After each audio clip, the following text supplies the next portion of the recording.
Atos dos Apóstolos, capítulo 13, a partir do verso 1.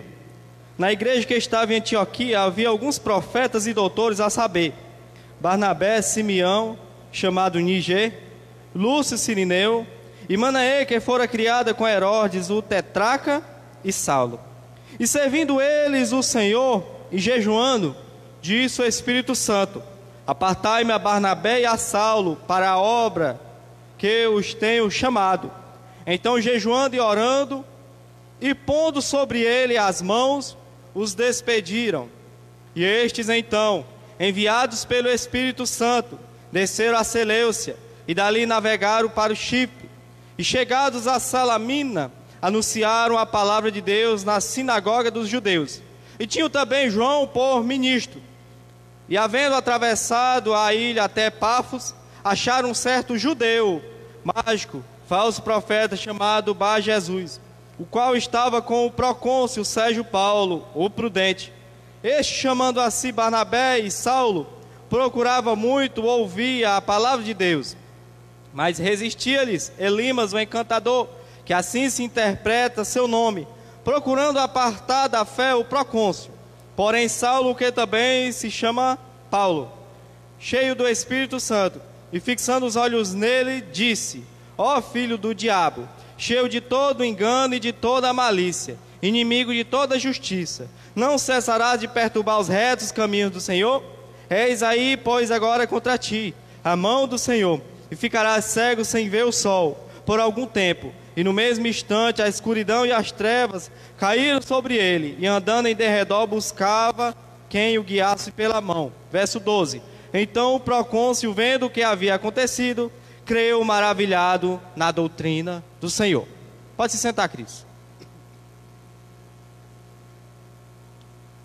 Querido, o texto lido em apreço está no livro de Atos, intitulado como Atos dos Apóstolos. Atos dos Apóstolos é o livro que vai relatar da forma maravilhosa de como o Espírito Santo realizou a obra através da vida dos apóstolos.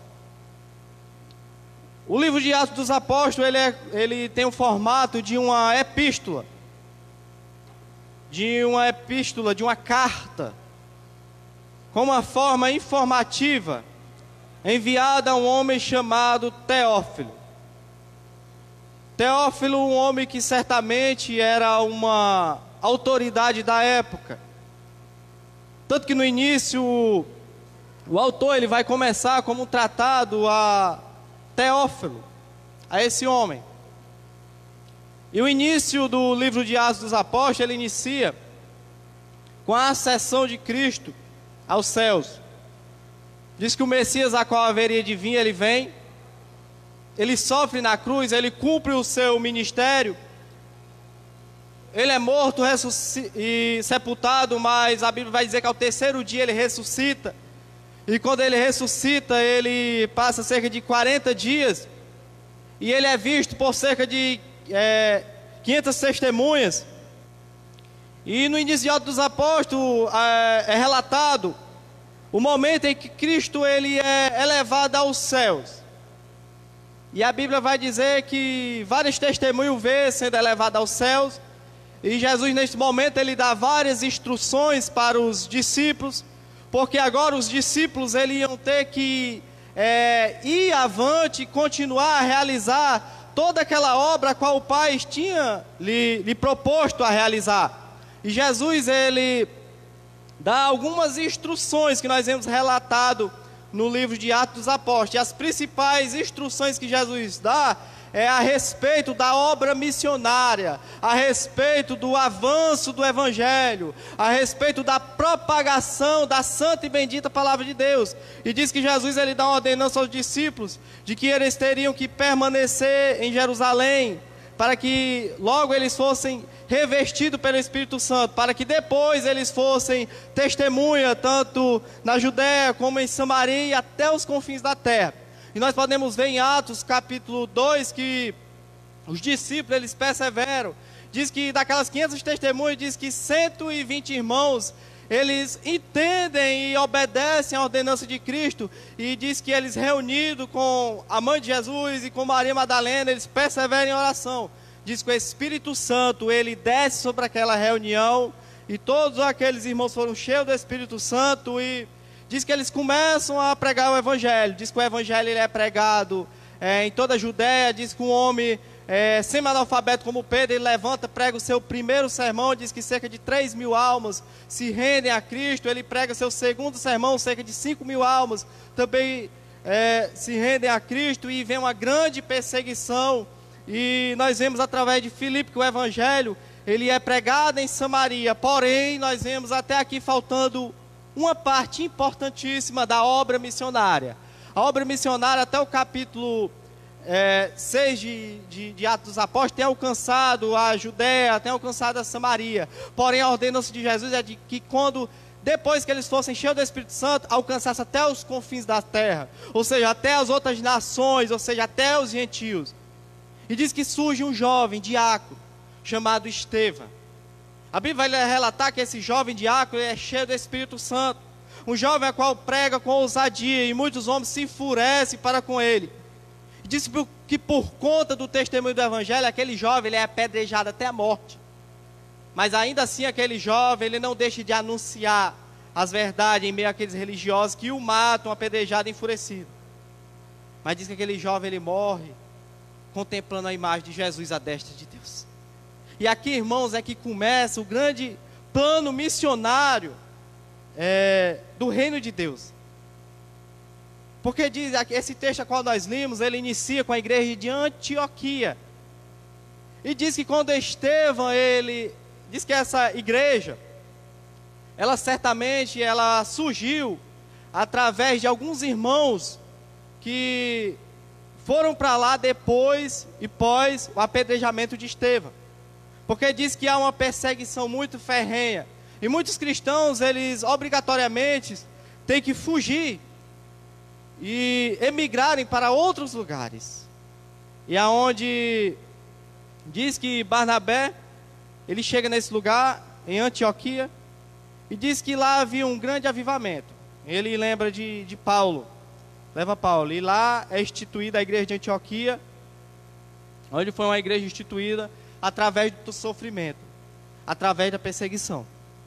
E aqui em Atos 13 começa uma nova etapa no livro de Atos. A igreja de Antioquia, irmão, ela vai ter um papel fundamental como ponto de partida para a obra que vai ser feita e realizada entre as nações. Aqui é onde Paulo ele fará a sua primeira viagem missionária. A gente sabe que Paulo ele fez 3 viagens. Aqui é marcante porque Paulo, em Atos 13, ele vai fazer a sua primeira viagem missionária. É a partir daqui, irmãos, que Deus vai começar a cumprir o que ele prometeu na vida de Paulo. Lá em Atos 9:15, que ele era vaso escolhido para pregar tanto aos gentios, como aos reis e aos filhos de Israel. E essa viagem ela começa pela cidade de Seleucia, e eles navegam para o Chipre, depois vão para Salamina, e terminam na região de Pafos. E nessa noite nós vamos aprender alguns pontos importantes sobre a igreja em missão. A igreja em missão. Então é muito importante que você marque esse texto, nós vamos pegar algumas porções dele. Em primeiro lugar, irmãos, nós aprendemos nesse texto que a igreja ela precisa fazer missão. A igreja ela precisa fazer missão.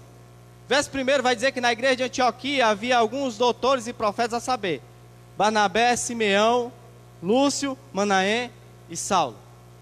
Só que o verso 2, verso 3 vai dizer que esses irmãos reunidos, jejuando e orando, o Espírito Santo diz, apartai-me Barnabé e Saulo. Ou seja, irmão, a igreja de Antioquia era uma igreja que era bem fundamentada nas doutrinas bíblicas. Era uma igreja que tinha um bom ensinamento. O texto vai dizer que era uma igreja que tinha profetas e doutores. Haviam homens que eram mestres da palavra de Deus.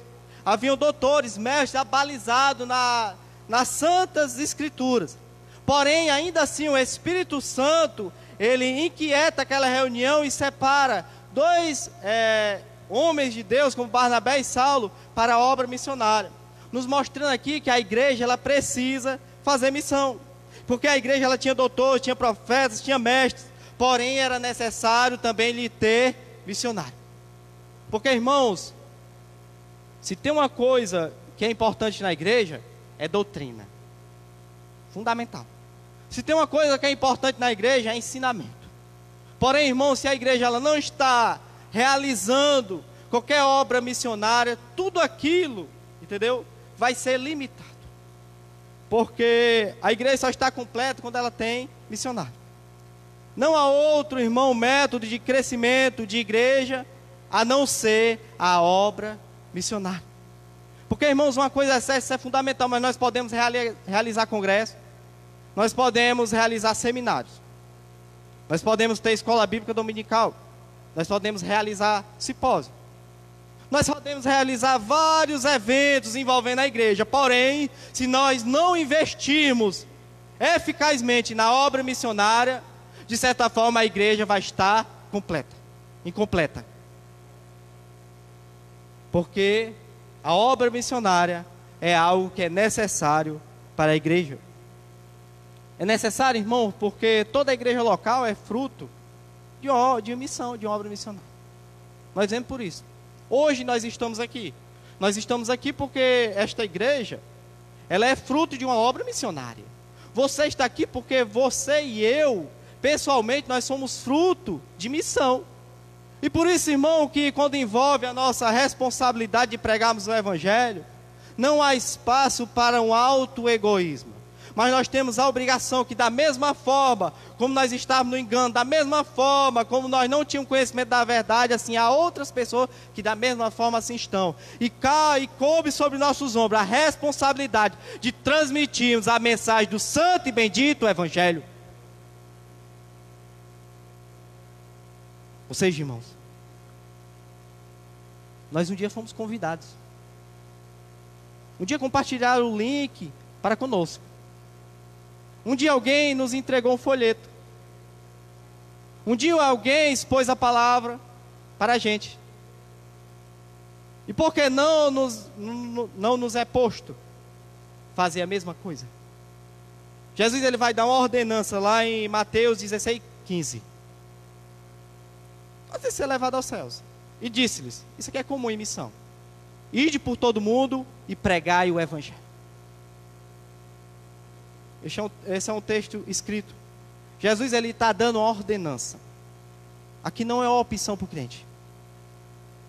Jesus aqui ele não está dizendo, quem quer fazer missão levanta a mão, que nós vamos colocar o nome aqui na lista.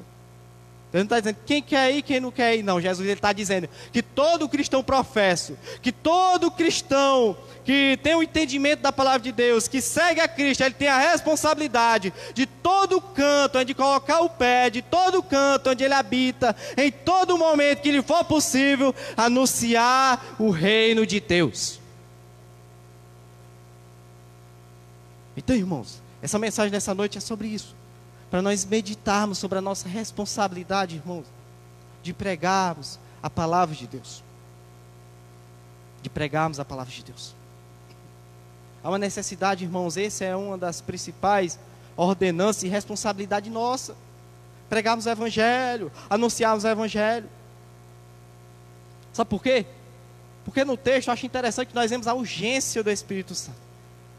Diz que aqueles irmãos estavam reunidos e jejuando e orando.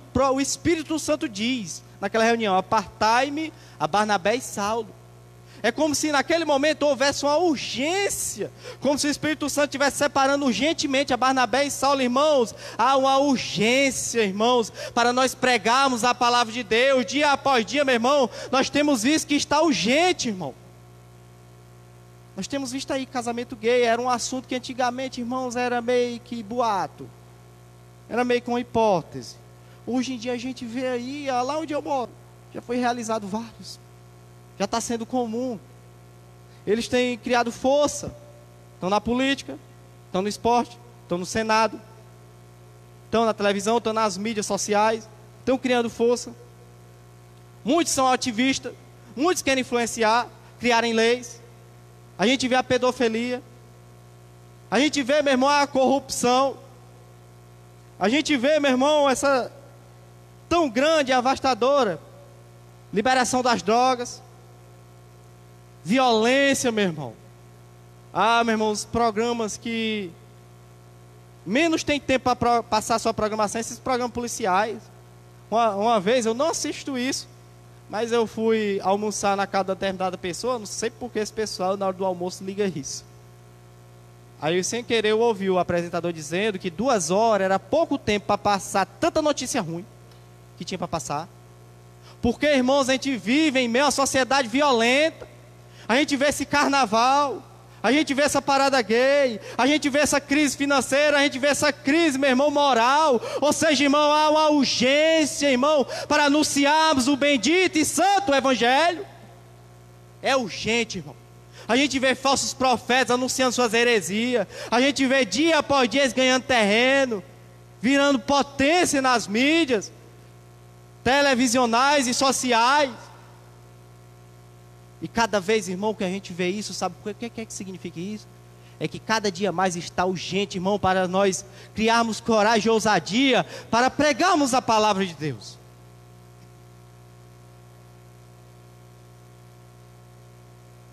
E vermos, irmão, pessoas no engano.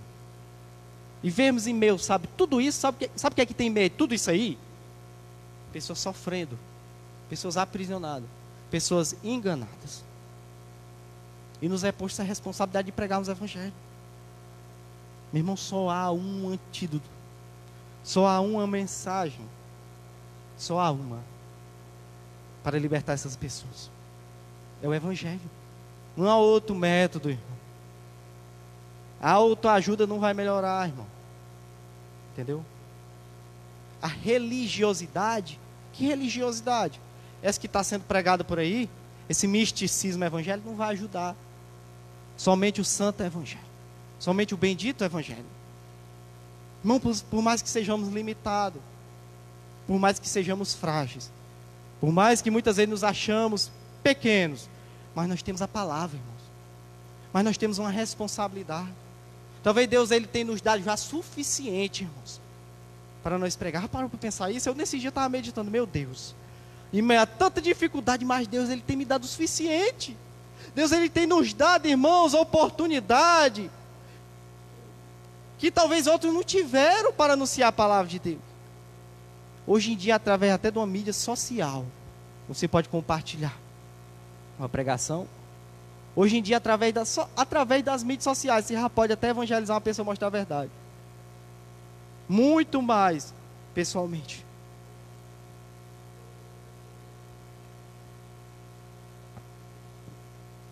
Mas também, irmão, nós temos que ter noção de uma coisa, de que também a igreja precisa fazer missão, é que temos que ter em mente o que é que está envolvido. Não diz que tem pessoas que sofrem, estão sofrendo, estão enganadas com isso. E as pessoas, cada um são almas. E são almas que valem muito. Almas que têm um valor, que está expresso lá no Salmo 49, verso 8. Pois a redenção da alma é caríssima, de sorte que ninguém pode comprar. Todas essas pessoas são almas. Imagina só o valor de uma alma. Há um louvor que vai dizer, né? Meu irmão, o valor de uma alma custou muito caro. É verdade, é bíblico. O valor de uma alma. O homem mais rico do planeta Terra, eu não sei se ainda é. Eu acho que não, porque oscila muito. Mas eu sei que um dos que sempre está ali no ranking dos 10 mais ricos é Bill Gates. Um homem muito rico. Está na faixa etária dos bilhões. Dono da Microsoft. Bill Gates, meu irmão, com seus bilhões. Vários homens bilionários, o homem mais rico do mundo. Se ele der todo o seu dinheiro em troca de uma alma, não é suficiente para pagar. Porque uma alma, ela tem um valor muito caro. Só uma moeda, irmão, foi suficiente para pagar uma alma. Essa moeda se chama Jesus Cristo de Nazaré, morrendo na cruz do Calvário. Essa é a moeda. Esse é o valor de uma alma. É a morte de um homem, sendo escarnecido, sofrendo escárnio, sendo chicoteado até a morte. Esse é o valor. E sendo assim, irmão, nós temos a responsabilidade. A nossa responsabilidade está aqui. Nós lidamos com almas que valem muito. Eu e você, nós lidamos com almas que são valiosíssimas. Almas que têm um valor inestimável. Já viu a responsabilidade? Eu não sei se tem alguém aqui que é gerente, que é gestor de alguma empresa. Mas viu a responsabilidade de uma pessoa? Eu trabalho numa empresa que eu vejo a responsabilidade do gestor como são grandes. Um diretor geral, uma multinacional. Eu, às vezes, irmão, vejo a responsabilidade do camarada que é o dono da padaria lá da minha esquina. Eu já vejo a responsabilidade como é grande.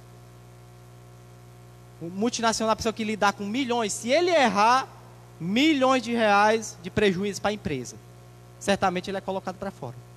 Mas a nossa responsabilidade, que é muito maior, que nós lidamos com almas valiosíssimas. Em segundo lugar, primeiro, almas que são valiosas. E segundo, almas que são eternas. Almas que são eternas. Uma alma, irmão, que é eterna. Que se ela se arrepender dos seus pecados, se voltar para Cristo, ela será salva. Mas se porém não, ela irá perecer. A Bíblia vai dizer que para o homem só foi posto morrer uma vez e logo segue-se o juízo. E vai passar a eternidade inteira sofrendo no lago de fogo e enxofre. Então essa é a nossa responsabilidade. Esse é o tipo de coisa que nós lidamos como igreja. E o interessante, irmãos, que a nossa responsabilidade é anunciar. Eu não estou falando aqui de convenção e aquela expressão ganhar para Cristo. Nós não fomos chamados para a convenção. Quem convence é o Espírito Santo. Quem salva é Jesus. Mas a responsabilidade de anunciar a palavra de Deus é minha e é sua. Fomos chamados para anunciar.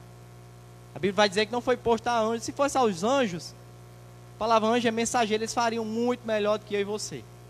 Mas Deus, ele incumbiu essa responsabilidade sobre nós, de anunciarmos a palavra de Deus. E assim nos é posto, e essa é a nossa responsabilidade, de pregarmos, de anunciarmos. Lá em Ezequiel vai dizer, fazer uma analogia sobre isso. Que se vier um exército guerrear contra uma cidade, e se o vigia vê aquele exército vindo, e ele não anunciar para a cidade, toda aquela cidade vai ser invadida. E o sangue de todos aqueles vai ser requerido da mão do vigia, do sentinela, porque ele não avisou. Porém, se vier um exército, o vigia, o sentinela, ele avisar para toda aquela cidade que vem um exército, que vem um perigo, e aqueles homens não ligarem e morrerem, aqueles homens vão morrer. Porém, aquele vigia, ele está livre do sangue daqueles. Assim é a analogia, irmão, para nós pregarmos o evangelho. Então, irmãos, hoje é o dia de nós sairmos daqui. Nós saímos aqui com a mentalidade de quando assim nós tivermos a oportunidade, nós falarmos do evangelho. Hoje é o dia de amanhã, irmão, você chegar no colégio de manhã, e aqueles coleguinhas que sempre faz brincadeira com você, quando assim tiver a oportunidade de falar do evangelho, dizer que você é crente, que no seu trabalho você falar que você é cristão, e assim ter uma oportunidade de proclamar o evangelho naquele lugar. Hoje é o dia, irmão, de você sair com a mentalidade, de você chegar para aquele seu parente e pregar para ele, e anunciar para ele. Porque a igreja somente se universaliza pela ordem missionária. Romanos 10, 17 vai dizer que logo a fé pelo ouvir, e ouvir pela palavra de Cristo. Mas no verso 14 vai dizer: como, pois, invocarão aquele em quem não creram? E como crerão daquele em quem não ouviram falar? E como ouvirão se não há quem pregue? Ou seja, irmão, como essas pessoas vão crer? Como essas pessoas vão se converter? Né? Se nós não anunciamos o santo e bendito evangelho. Então nós temos que fazer como Paulo, lá em Romanos 1,16. Não nos envergonharmos do evangelho de Cristo, pois é poder de Deus. Porque talvez você pense, irmão, mas tu não vê como é esse cabra que eu tenho em casa. Que pro cão só falta o chifre e o rabo, né? O ditado popular. Você não vê a bruxa. Você não vê a situação que eu passo. Mas, irmãos, o evangelho é poder de Deus. O evangelho, irmão, ele continua sendo poder de Deus. O evangelho, ele continua sendo eficaz para anunciarmos e pregarmos o evangelho em todo lugar. Então, em primeiro lugar, a igreja precisa fazer missão. Precisa fazer missão. Mas em segundo lugar, nós vamos ver um ponto importante, que é a preparação de uma igreja missionária. A preparação de uma igreja missionária. Então você se identificou, irmão, eu estou entendendo, a igreja precisa fazer missão.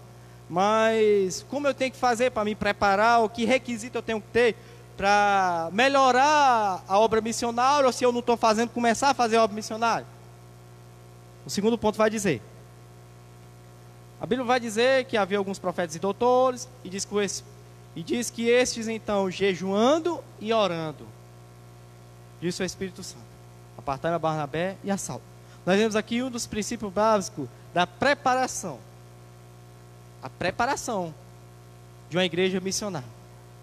Então, jejuando e orando. Ou seja, o jejum e a oração. Esse tem sido um tema que nos últimos tempos tem sido pouco falado. Eu louvo a Deus que aqui sempre se é pregado sobre isso. Há pouco tempo, acho que umas 3 semanas, eu acompanhei uma mensagem maravilhosa sobre este mesmo tema. Sobre jejum e oração. Porque, irmãos, o jejum e a oração, ele mostra primeiramente intimidade com Deus. Intimidade com Cristo. Como é que você vai falar de alguém que você não tem intimidade? Né? Como é que você vai sair realizando a obra missionária sem ter comunhão com Deus? Eles buscavam o poder do alto, buscavam ter comunhão com aquele a qual eles iriam anunciar. O jejum é você se abster de muitas coisas que lhe satisfaz carnalmente, para mortificar sua carne e alimentar o espiritual, né? Logicamente, o jejum sendo feito de uma forma bíblica, né? Eu não vou explicar muito sobre o jejum, você vai lá no YouTube, vê a pregação do pastor Jardel sobre o jejum. Mas o jejum é o quê? Se abster de tudo aquilo, né, que lhe satisfaz a sua carne, né, de várias formas, e assim alimentar o seu espiritual. Também não estou falando de um jejum como o jejum dos fariseus, mas um jejum sincero, um jejum simples, que é importante o cristão jejuar. E em segundo lugar, a oração. Essa é uma prática, irmãos, essencial, sem igual, oração. A Bíblia vai dizer que em todos os momentos a obra missionária é realizada e a gente vê os discípulos orando. A gente vê os grandes avivamentos históricos também, vieram através de oração. Pecadores na mão de um Deus irado, Jonathan Edwards, sempre a gente vê ouvir sobre esse sermão. Diz que quando ele pregava, cerca de 500 pessoas na igreja. Foi uma pregação tão forte, de um jeito que pessoas se agarraram com as colunas, achando que o chão poderia se abrir. Diz que houve um mover tão grande naquela cidade, que pessoas passaram cerca de uma semana sem sair de suas casas, totalmente pranteando, chorando, com medo de Jesus voltar a qualquer momento. Mas diz que o segredo de um sermão tão potente desse, sabe o que foi? Foi que antes disso, 3 dias antes, Jonathan Edwards passou 3 dias somente jejuando, orando e lendo a santa e bendita Escritura. Se não ouvirmos falar do grande avivamento na Inglaterra, John Wesley, George Whitefield, Charles Wesley, jovens que pregavam nas praças para multidões de 10 mil, 15 mil, 20 mil pessoas. Jovens que revolucionaram aquela época. Jovens que trouxeram um grande avivamento. Mas foi um avivamento que começou em meio a uma madrugada, em que os jovens se prontificaram a orar. Diz que o Espírito Santo desce sobre aqueles jovens. Nunca mais aqueles jovens foram mesmo.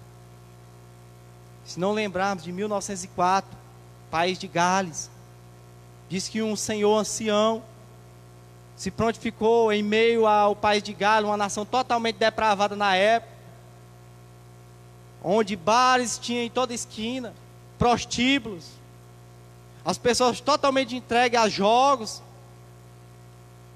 as igrejas com seus pastores totalmente carnais, pessoas sonolentas. Diz que um pastor ancião se prontificou em orar pelo avivamento do país de Gales, todo dia orando. Um jovem de 14 anos, ele chega, olha na brecha da janela da igreja e vê aquele senhor e espera ele sair. Quando ele termina de orar, ele diz: olha, eu vi o senhor orando, a partir de hoje eu vou orar com o senhor também, todos os dias. E diz que todos os dias aquele jovem orando mais aquele senhor. Aquele jovem foi ficando mais velho. Quando ele inteira seus 19 anos, ele se muda para outra cidade, abre uma reunião de oração naquela outra cidade. Diz, com avivamento, varre o país de Gales. Através de um jovem, um ancião, que se prontificou a orar. Diz os relatos que até hoje naquela cidade tem uma placa. Até hoje é proibido qualquer pessoa consumir e comercializar bebida alcoólica. Porque há 100 anos atrás passou um homem de Deus aqui chamado... me esqueci o nome do rapaz. Mas tem o nome daquele rapaz naquela placa. Ou seja, irmãos, é um feito histórico tremendo. Através da oração. E essa prática, irmão, ela continua sendo atual, por mais que muitos tenham deixado de lado. A oração. Buscarmos a Deus em oração. Quando eu falo em oração, não estou falando em movimento, aquela coisa toda que a gente tem visto nesses meios pentecostal. Mas falando em oração, aquela prática íntima e contínua com Deus. Através disso. Ou seja, jejum e oração. Mas em segundo lugar, a palavra. A Bíblia vai dizer que na igreja de Antioquia havia doutores e mestres a saber. Era uma igreja que tinha palavra. E se tem uma coisa que é importante para nós nos prepararmos para pregarmos e anunciarmos o Evangelho, temos conhecimento da palavra. Da palavra. E quando eu falo de ter conhecimento da palavra, eu não estou falando aqui, irmãos, de ter um grande conhecimento teológico. Não que eu tenha algo contra teologia. Eu não tenho nenhum curso, nem básico de teologia, e não tenho nada contra quem entra em uma escola teológica, contanto que seja uma escola sadia e faz teologia. Tanto que nosso pastor, ele cursa, né? Mas quando eu estou falando de conhecimento da palavra, eu não estou falando limitando somente a isso, mas eu estou falando de conhecimento bíblico e escriturístico da santa e bendita palavra. Até porque, irmão, porque eu vejo aqui, às vezes, camarada, a gente vê aí camarada que estuda, começa se enrolando todinho, esquece princípios básicos da palavra de Deus. Mas quando eu falo palavra, tem um conhecimento genuíno, escriturístico da palavra de Deus. Porque nós temos que ter conhecimento daquilo que nós iremos falar. Foi quando Pedro, ele expôs a palavra, que cerca de 3.000 almas se rendem a Cristo, né? Então não é... A gente vê que é um princípio que tem sido tirado dos cultos evangelísticos, das grandes cruzadas, porque o que a gente vê sendo manifesto, muitas vezes não é palavra. Só louvor, louvor, louvor. Muitas vezes não é nem um louvor bíblico, como a gente viu aqui, para a glória de Deus, os louvores bíblicos, mas são louvores que somente exalta a carne, somente de alta ajuda, somente triunfalista. Aí o pessoal vem na frente chorando, os prantos de choro. Quem é que não chora com tudo isso, meu irmão? Mas muitas vezes não é exposto a palavra. Mas temos conhecimento bíblico, irmão. O que é conhecimento bíblico? É nós lermos as escrituras, meditarmos nela. Como o salmista vai falar no Salmo 119, guardar no nosso coração, ela ser lâmpada para os nossos pés, ela ser luz para o nosso caminho. Dia após dia nós estamos meditando na palavra de Deus. Porque, irmão, é uma coisa triste a gente chegar para um crente, o crente que não sabe citar nem João 3,16. Se pegar ele de surpresa, irmão, cita aí João 3,16, ele vai parar. Jesus é bom? Não. João 3,16. Saber passagens bíblicas, saber expor o que é o Evangelho, coisas básicas, né? Palavra. Temos conhecimento escriturístico básico da palavra de Deus.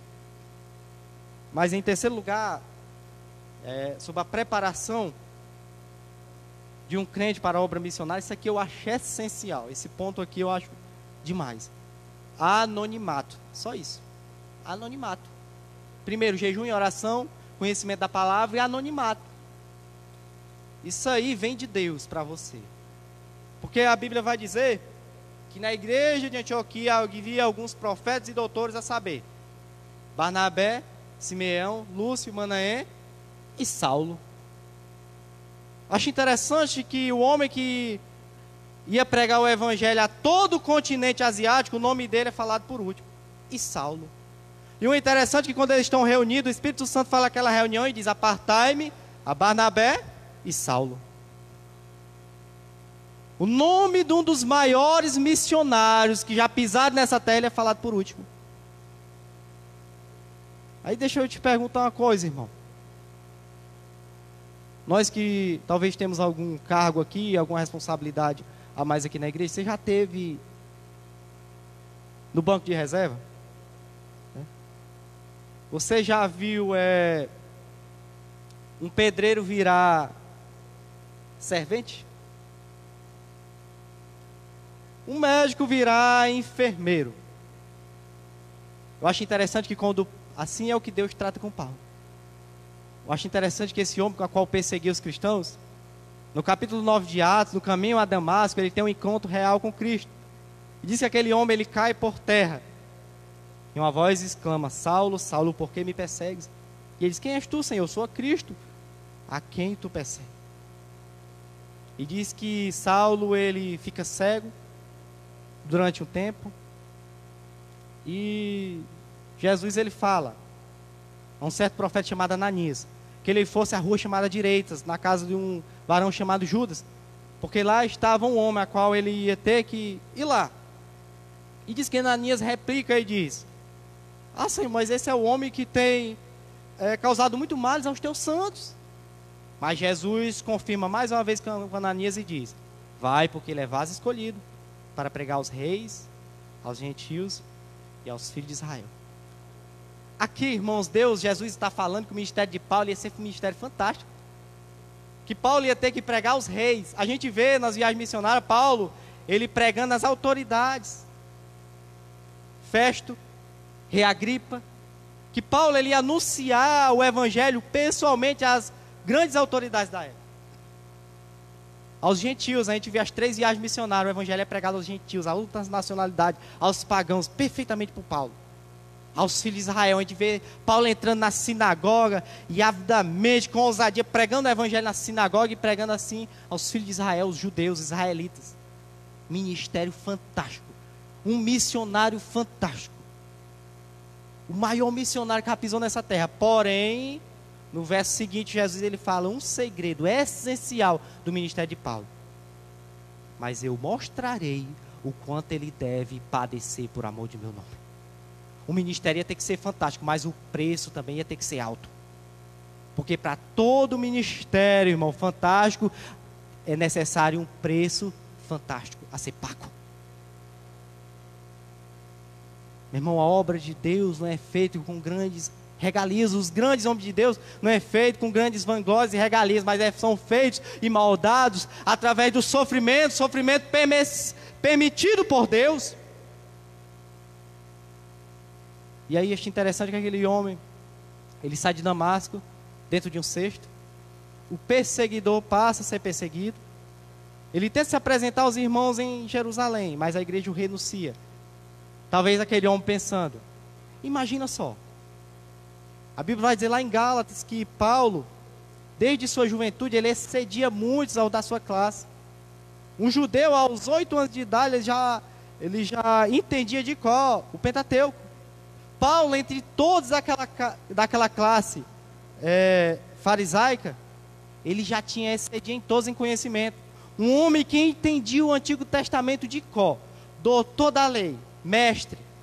Talvez um homem que pensava: eu tenho as características ideais para liderar a igreja de Jerusalém.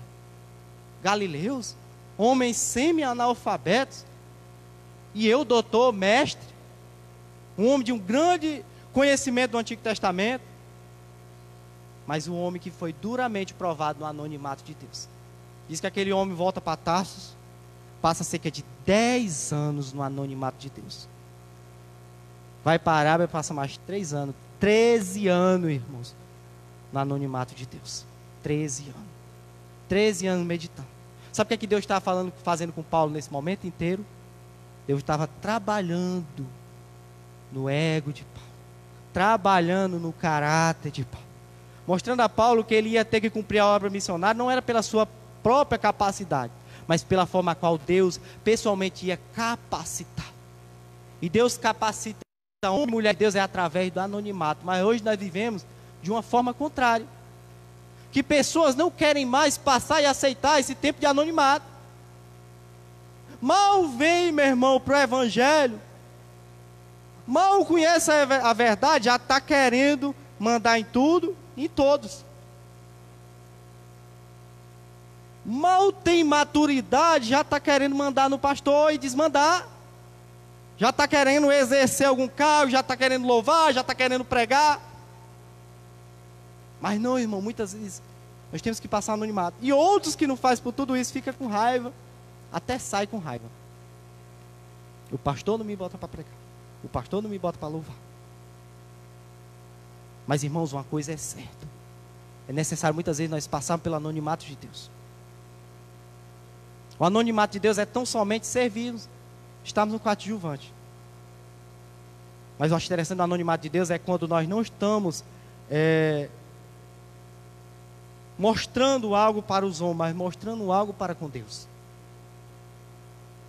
Meus irmãos, eu me congreguei muito tempo em outros ministérios, até aqui. E eu te garanto, meu irmão, que Deus, Ele provou lá onde eu estava, essa questão do anonimato.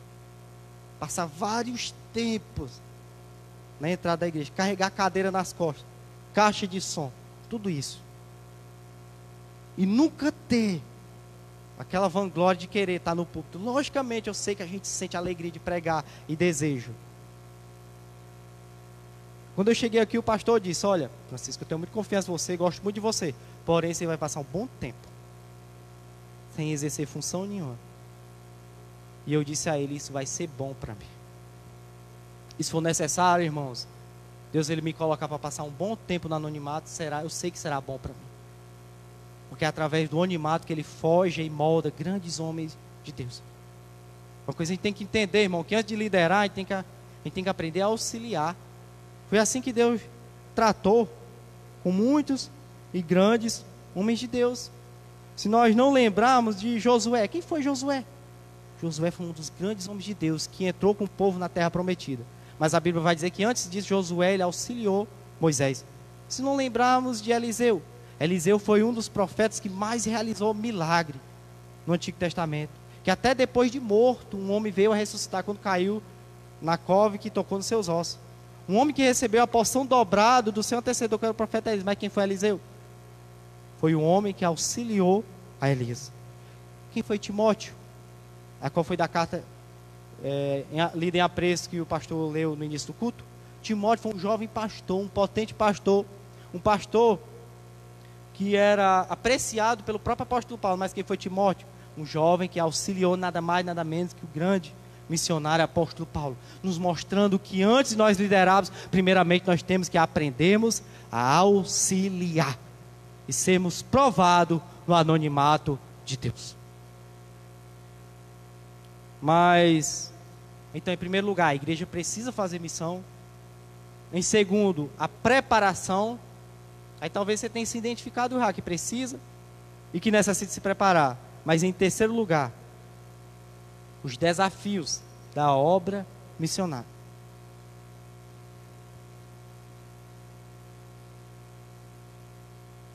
A Bíblia vai dizer que os discípulos, Barnabé e Saulo, eles saem na viagem missionária, eles passam pela cidade de Seleucia, navegam para o Chipre e passam pela região de Salamina e param em Pafos. Quando eles chegam em Pafos, aparece o procônsul chamado Sérgio Paulo. E Sérgio Paulo, os escritos vai dizer que era conhecido como prudente. Um homem que era muito prudente. Um homem que estava sempre posto a ouvir as novidades que apareciam. E diz que com este homem estava um mago, falso profeta, chamado Bar Jesus.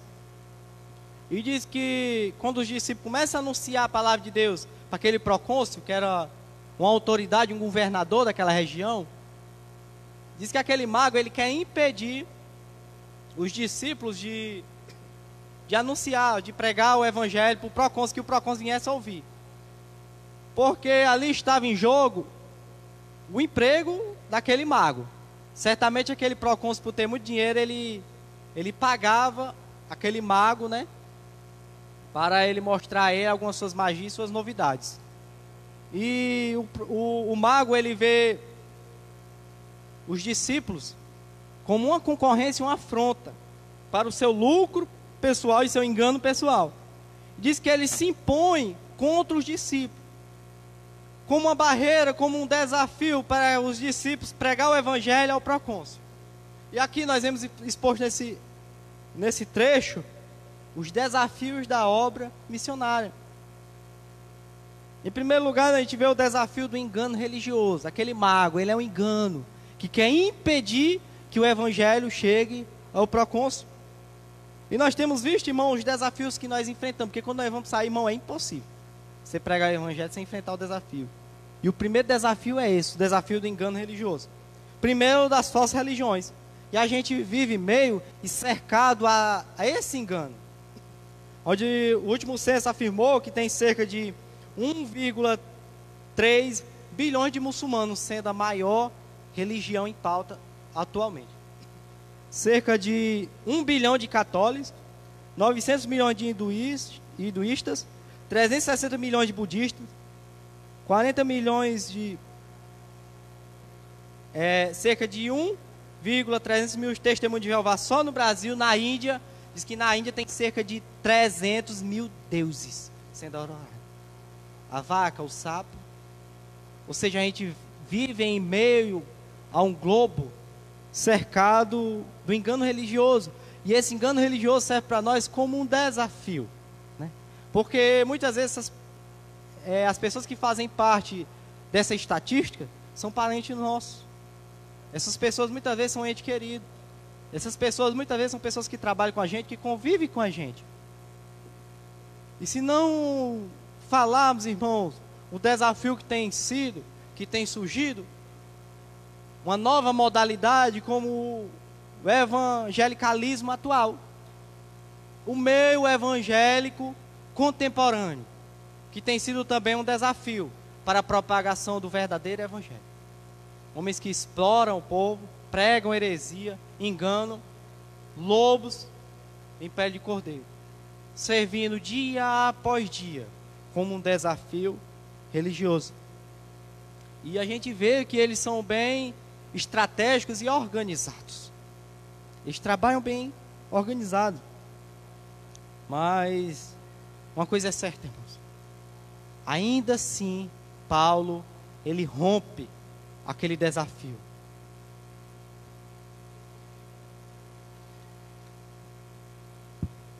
Mas o próximo desafio é um desafio que eu acho isso aqui essencial. É um desafio grande que a igreja enfrenta.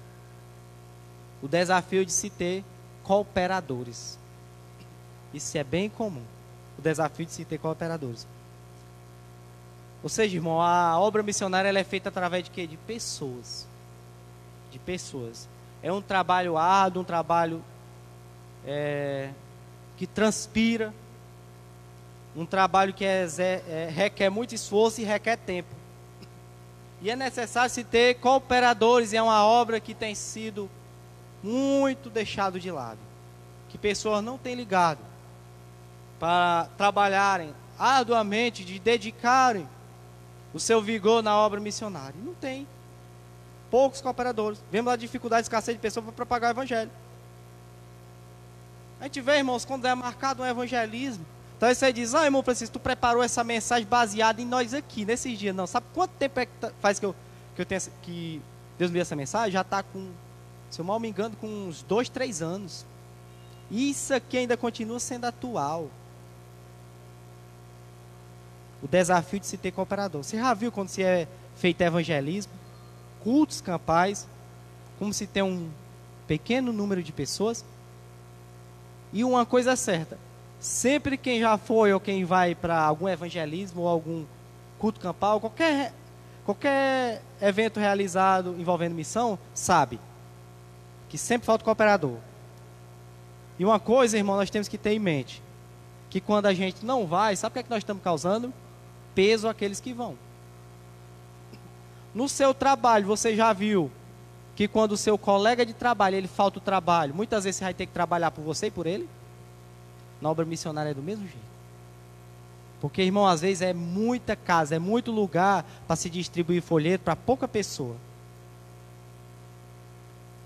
Às vezes, irmãos, falta pessoas e quando a gente não vai, a gente está colocando peso. É como um grande peso, uma ilustração de um grande peso que é colocado sobre a igreja.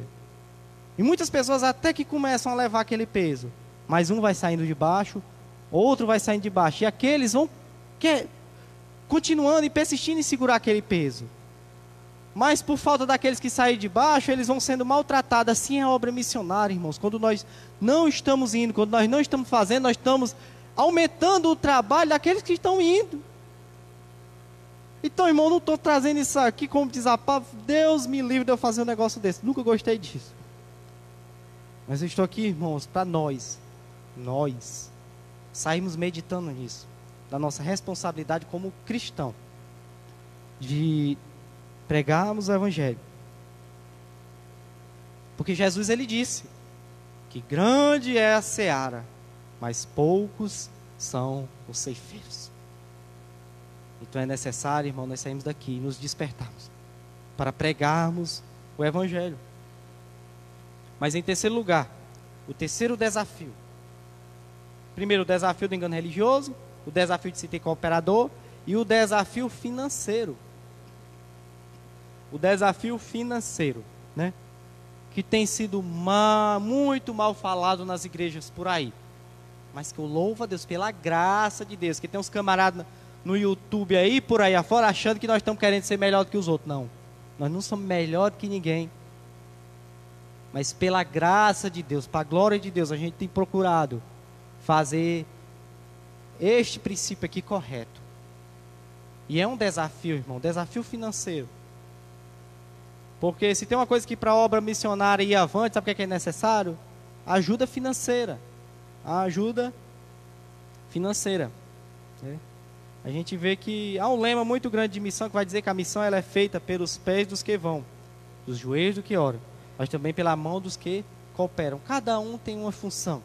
E a questão da cooperação ela é importante. Quando eu estou falando cooperação, não estou falando como esses avarentos que pegam o microfone no púlpito da igreja dizendo, traga seus 10%, senão o devorador, não. Quando a gente está falando a questão da cooperação, estamos falando da voluntariedade, a qual é bíblico, a qual se baseia o livro de Atos, a qual a igreja ela é mantida e a obra missionária ela é mantida através da voluntariedade do irmão, e não está falando de quantidade, está falando de qualidade, de amor, de voluntariedade. A questão do desafio financeiro, que ele é real, né? Se pouco é falado aqui, por quê? Porque ele não existe? Não. Para que amanhã ou depois não é falado que um crítico dizendo, estão pedindo oferta, mas só Deus sabe, irmãos. Os desafios talvez que esse ministério passa, financeiro, que muitas vezes nos é notório. Nos é notório. Você nem imagina. Talvez nem eu. Talvez o pouco que eu sei seja uma pequena partícula dos desafios. Porque, irmãos, quantos projetos são deixados de ser realizados, sabe por quê? Por falta de finança. Né? E quando eu estou falando de finança, não estou falando como a Igreja Universal ela fala, né? Mas quando eu estou falando de finança, estou falando de união. Esses pontos aqui, irmão, estou falando de união. O que é união? Diz que um censo, eu não lembro de em qual ano, em qual década foi realizado. Mas eu vi numa pesquisa que muitos campos missionários eles são mantidos, não são com megas empresários, mas eles são mantidos com irmãos que são assalariados e outros que nem ganham salário. Mas um pouquinho de um, um pouquinho de outro, a cooperação de um, a cooperação de outro, a obra vai ainda amante. Porque, irmão, sabe o que é que está em jogo aqui? Nesse momento, enquanto nós estamos aqui, tem missionário passando fome. Tem pessoas por aí, entendeu? Sem ter uma cesta básica, sem ter nada. Tem pessoas aí sendo engoldadas por falsos profetas. Tem pessoas aí entregues à idolatria. A gente vê o exemplo do pastor Quinta-feira. Quinta-feira ele fez aquela viagem missionária. Meu irmão, a gente vê aquele vídeo ali. A gente vê a carência daquele povo, irmãos. A gente vê a carência. E esse é um desafio a ser rompido. É o desafio financeiro. Né? Mas eu creio que existe muito irmão que entende esse princípio, que é usado. Sabe, irmão? Existe muito irmão que com pouco ele coopera, sabe? E assim o evangelho vai sendo chegado a outras pessoas, né? Então, um desafio. Mas o interessante é que em meio a todo aquele desafio, Paulo, ele não estaciona. Paulo, ele não se acovarda, mas ele se inquieta. E diz que ele olha para aquele falso profeta chamado Bar-Jesus, chamado de Elimas, e diz que Paulo, cheio do Espírito Santo, diz: olha, falso profeta, isso eu estou falando as minhas palavras, filho do diabo, cheio de todo engano, não cessará de perturbar os retos caminhos do Senhor, pois a partir de agora tu vai ficar cego por algum tempo. E diz que naquele mesmo momento aquele homem ficou cego, e diz que o procônsul se maravilhou e creu, maravilhado na doutrina do Senhor. Ou seja, aquele grande líder daquela nação, daquela região, ele creu na doutrina, creu no evangelho. Porque, em último lugar, irmãos, em primeiro, a igreja precisa fazer missão, a preparação para fazer missão, os desafios da missão, mas em último lugar, os resultados da missão. Aqui está o resultado, irmãos. Que se nós fizermos tudo isso que foi cumprido nessa palavra, se procurarmos, irmão, pela misericórdia de Deus, cumprirmos, irmos, nos prepararmos, enfrentarmos o desafio, nós iremos com certeza colher os resultados. Esse é o resultado. O procônsul creu. Pessoas vão se render aos pés de Cristo. Eu, irmão, não para me exaltar, mas nessa minha minúscula caminhada cristã, pela misericórdia de Deus, já tive a oportunidade de anunciar o evangelho em vários cantos, onde eu já coloquei os pés. Infelizmente, a gente vê poucas igrejas bíblicas para as pessoas congregar, mas sempre, em uma empresa que eu trabalhei 5 anos, eu vejo hoje muitas pessoas que estão seguindo, que pelo menos conheceram o evangelho, né? Através ali de muitas oportunidades, trabalhando, nos mostrando, irmão, de que o evangelho ainda continua sendo eficaz. Que tudo é eficaz, irmão, não há nada em vão. Às vezes você acha que você está falando com uma pessoa, ela não está ligando, aquele momento é em vão, mas não. Às vezes no momento parece que nada está acontecendo, mas futuramente você vai ver. A Bíblia vai dizer lá no Salmo 126, que os que semeiam lágrimas colherão com alegria. Ou seja, a obra missionária, quando é feita, tem os resultados. Então, irmão, não vamos desistir dessa obra. Irmão, não vamos desistir de pregar o evangelho. Irmão, não vamos desistir de estar aqui. Nós cremos nessa palavra, nós estávamos no engano e Cristo nos trouxe para cá, irmão. Ô, irmão, essas pessoas estão depravadas, mas deixa eu dizer, você tem o evangelho, a santa palavra de Deus, o Espírito de Deus. Pregue a palavra em tempo e fora de tempo. Não largue de orar por essa pessoa. Não largue de falar de Cristo para essa pessoa. Mas vamos continuar. Vamos continuar compartilhando em meio às perseguições, em meio às dificuldades, em meio aos desafios. Que o resultado ele virá. Cristo, ele há sim de salvar aqueles que são seus, de trazer todos aqueles que são seus, no tempo oportuno. Então que Deus em Cristo nos abençoe, irmão. Receba essa mensagem. Em nome de Jesus, amém.